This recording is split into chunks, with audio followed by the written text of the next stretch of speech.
Sir, I rise to lay a white paper on the Indian economy, both in Hindi and English versions. That was Finance Minister Nirmala Sitharaman tabling that much awaited, much spoken about white paper on the Indian economy that's been prepared by the Ministry of Finance earlier today in Parliament. And now joining me to decode many of the key points and assertions made in that paper is Dr. Rajiv Kumar, noted economist and former vice chairman of the Niti Aayog. Dr. Kumar, a warm welcome to you. It's a white paper, it's pretty detailed, and a lot of assertions that are being made by the Finance Ministry. The broad headline being that how India was taken from a state of being counted amongst the fragile 5 economies in the world to one of the fastest growing economies. And a lot of the decisions of the 10-year period of the UPA coming under the focus of this paper. What's your headline take from this paper and the content that it has released today? Thanks, Siddharth, for having me here. And first thing I must comment on is the very high quality, the professional quality of the white paper itself. It marshals a lot of data across the entire range of the economy and over the years, and does a very good job of comparing the 10 years under the UPA versus the 10 years now under under Prime Minister Modi's government. For me, the sort of 4 big highlights are that the government in 2014 found a huge amount of the economy in a great amount of macroeconomic distress, if you like, because it was a member of the fragile 5. The fiscal deficit was out of hand. The current account deficit was rising and become very high. The reserves were going down, and the economic growth had started coming down as well. Now, from that point to achieve the kind of macroeconomic stability that we have at the moment today, with inflation at around 5%, with our reserves at more than 620 billion, current account deficit about 2% or less than that, and having given the independent responsibility to the Reserve Bank for targeted inflation control, I think has been one of the biggest achievement, if you like, of this government, which has made India a destination, a preferred destination for foreign investment, and as the managing director of the IMF said, a bright spark among the kind of global slowdown that you've seen. That's the first one. The second one, which is that following the philosophy of Deen Dayal Upadhyay ji and the Antyodaya philosophy, the government has done exceptionally well to target welfare measures to those at the bottom of the pyramid.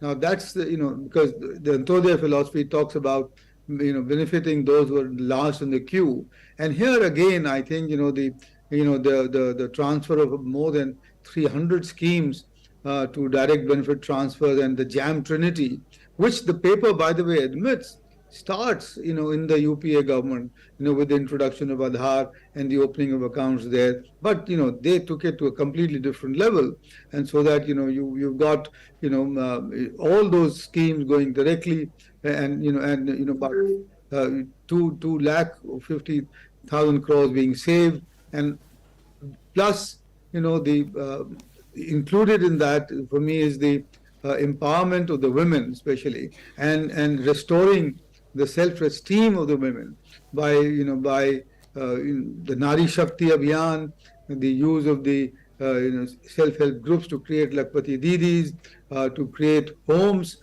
50% of which are now in the name of the women, household women leader, which gives them a lot more say in the household financial decisions.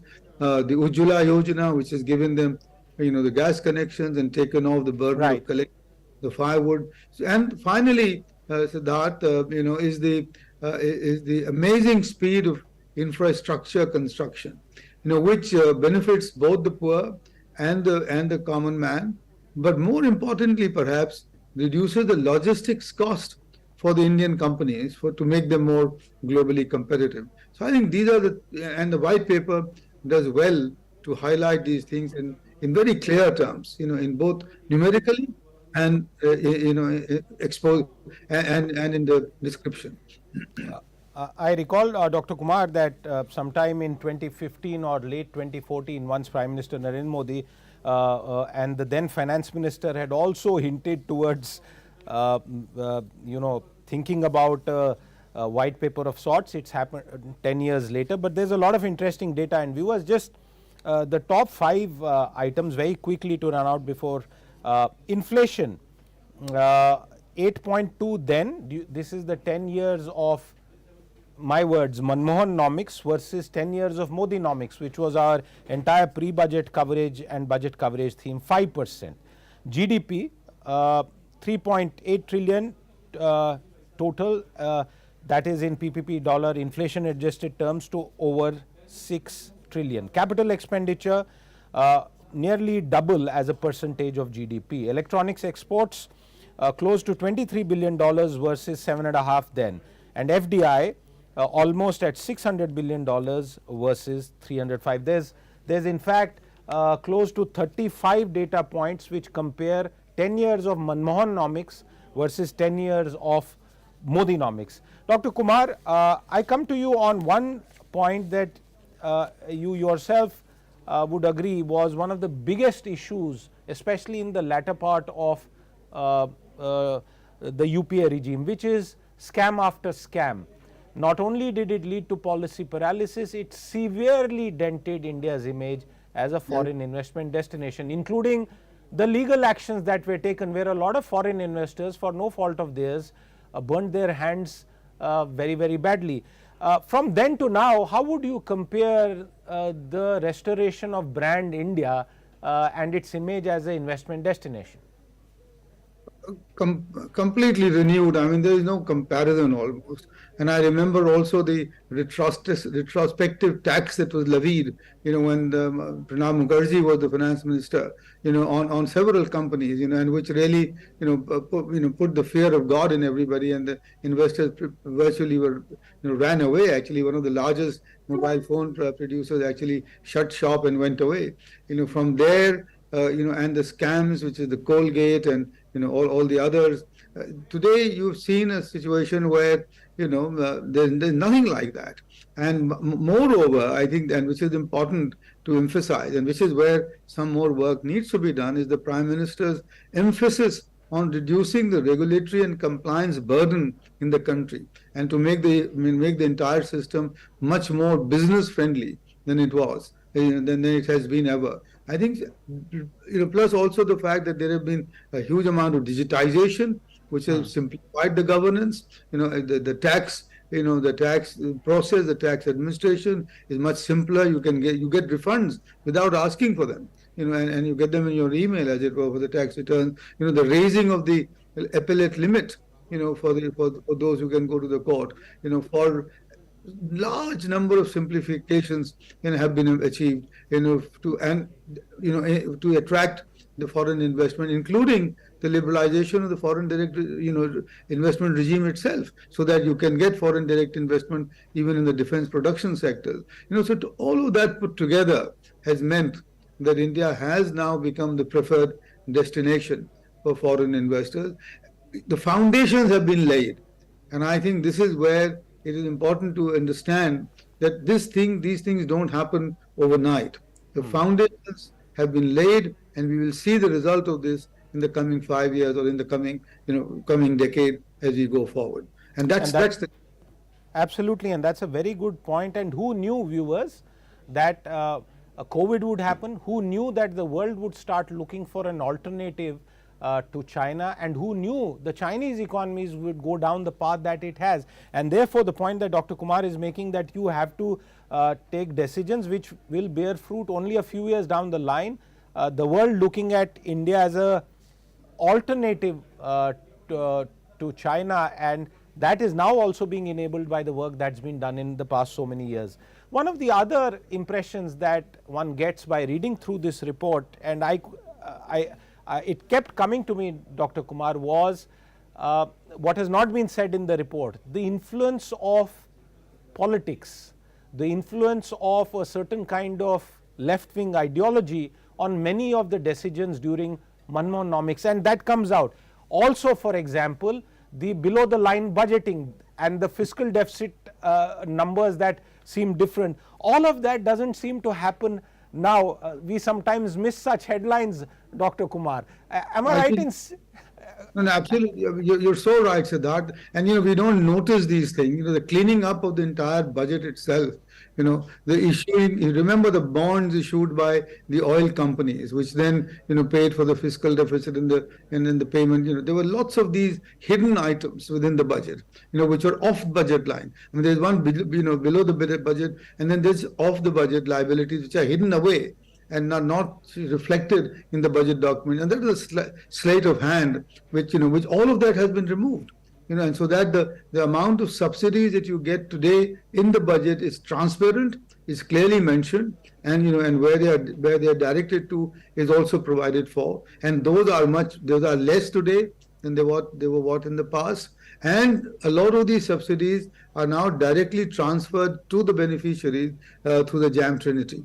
So I think that's a very big one. And despite this cleaning up, the restoration of the glide path of fiscal deficit, from the highs of the COVID, where the government had to spend all the money that it did, to now bring it down to 5.8% and then to 5.1 and get the target of 4.5 for FY26, I think is very creditable.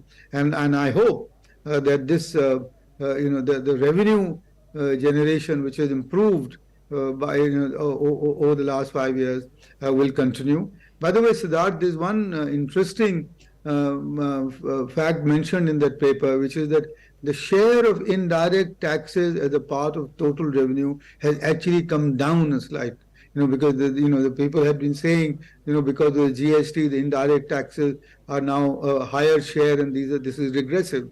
The paper goes out, makes it very clear that the share of indirect taxes has actually reduced, and that of the direct taxes, including corporate and personal income tax, has actually increased, which is the progressive way that you want to go. And yet, the tax revenue as a percentage of GDP has gone up, not very much, but has at least increased overall. So all of those are, the right things for the government to be doing in terms of fiscal consolidation.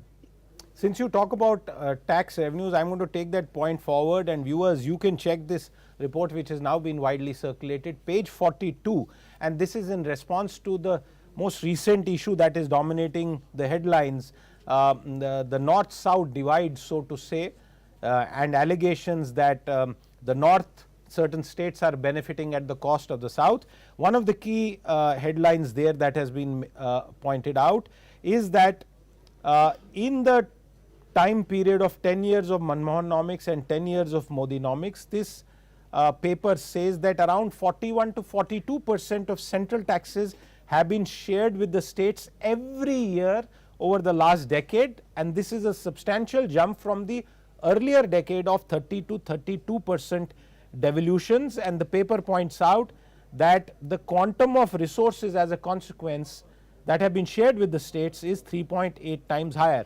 Dr. Kumar, India is a federation, and the participation and involvement of states is what really drives the economy. Over the recent past, you must have seen this debate. Is this a purely political, misinformed debate, or do the states, actually the southern states, have a point when they point to data saying that their share has come down versus certain other states which have higher population?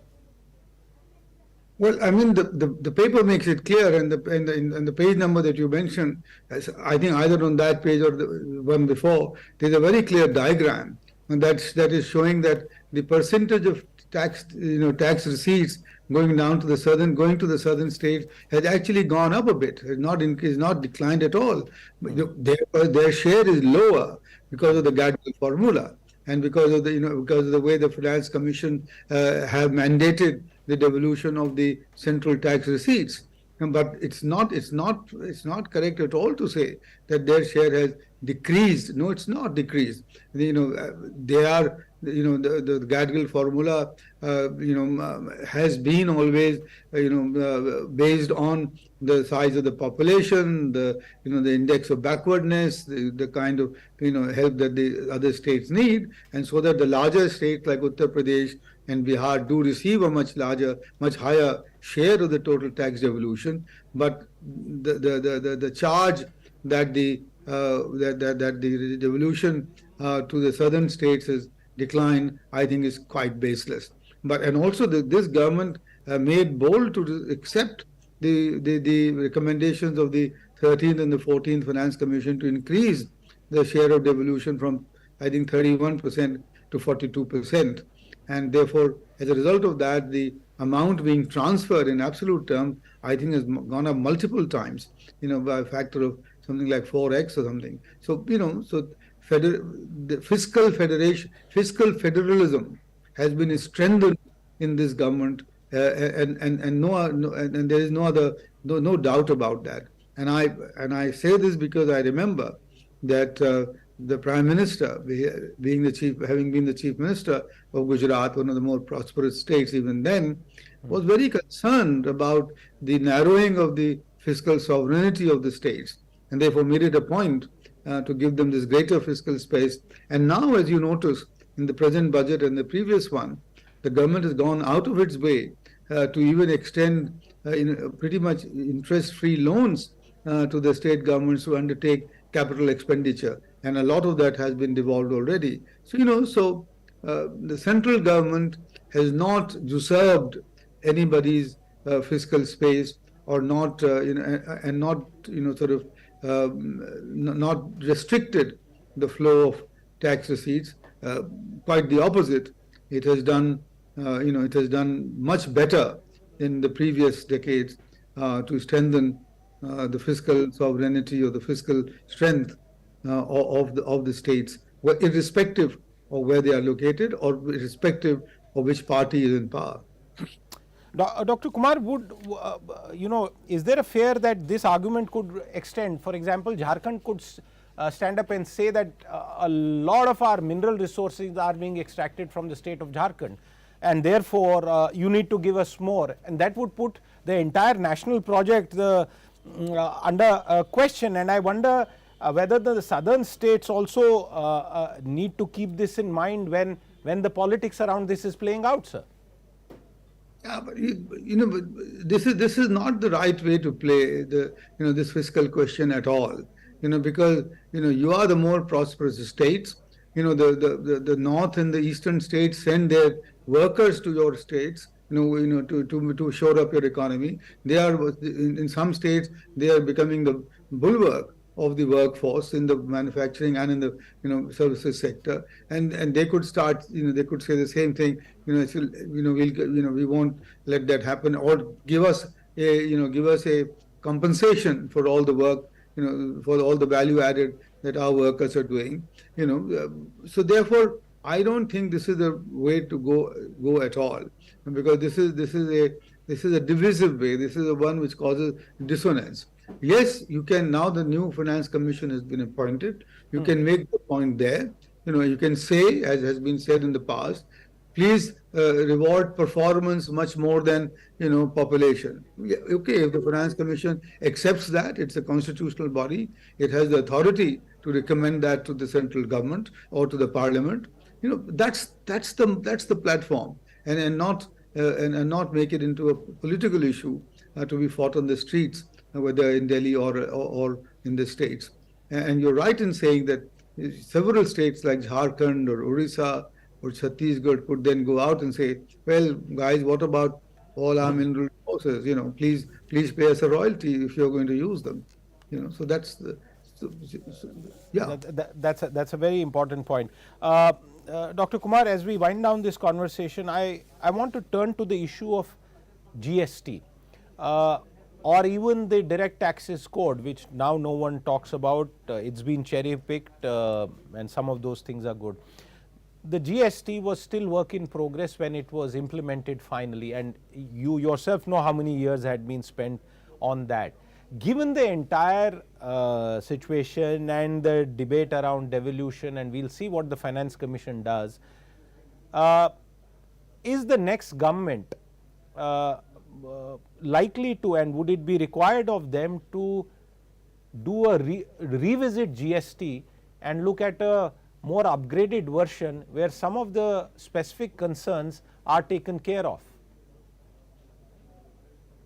I would agree with that, and from Niti Aayog also had recommended this, that our present GST has served us well, but it is still far too complex and not serving the purpose that it's meant to serve.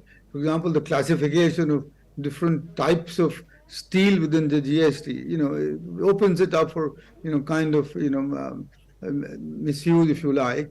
But more importantly, I think there are too many levels here. There are too many rates that are going around, and because, as you know, that the best GST is one which has a uniform single rate for everything, and that was estimated, I think, by Arvind Subramaniam at about 12%. Which is where everything could be done. But that's one point. But the second, I think, more important issue for me, Siddharth, would be to consider bringing energy within the GST regime, because I think that would simplify it. That would reduce the very large number of duties and electricity rates, etc., that are now rampant in all over the country in different states, and that will help to mobilize more revenues and yet bring down the incidence of taxation on the middle class, which is sometimes does feel that they are being kind of overtaxed, because if you are in the higher brackets of the personal income tax, then the personal income tax combined with the GST and combined with the rates of taxation on fuel and energy in general does mean sort of restricting, does mean a closure of a fairly large segment of the disposable income. And I think that therefore GST would be well worth the government's while to review the rate of GST and take the opportunity in July to bring out a brand new GST, which is simpler, more progressive, and which will ensure that your tax buoyancy remains high in going forward. Absolutely, and perhaps as part of that give and take, there could be some give and take on the imposition of a cess, where some states have expressed their feelings. But like you say, Dr. Kumar, we'll have to wait for that, for the new government to come in, and by all indicators, it is the return of Prime Minister Modi, and that will become the third part of Modinomics the next 5 years, and we will hopefully see this debate continue through the Finance Commission and through other forums. Dr. Kumar, as always, thank you very much for your time with us today. With that, viewers, it's a wrap on this explainer that we attempted on the white paper. We'll continue with this debate in the days ahead. Do stay tuned in. Back with you very soon. Bye-bye.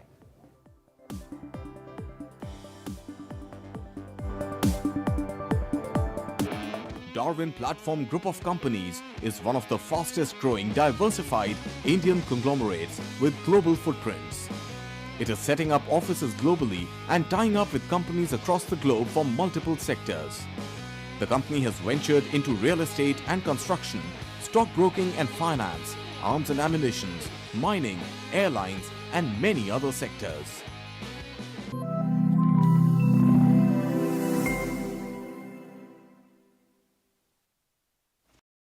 In today's rapidly evolving business environment, when risk is omnipresent, managing risks is no longer just about ticking a few boxes. Businesses need to maintain a panoramic view of risks to stay ahead of the curve. Join us to explore how organizations can rethink risk to unlock new possibilities and become fit for future. At PwC presents De-Risking the Future in collaboration with Business Today. Celebrate 32 years of leadership in business news with Business Today. From the groundbreaking AI cover of Sundar Pichai to PM Modi's exclusive on G20, we redefine headlines. Now our 32nd anniversary issue explores India 2029, the 5-year agenda, with industry titans sharing exclusive insights. So, just BT it for unparalleled perspectives. Business Today, 32 years of leadership, innovation and business brilliance. Subscribe now.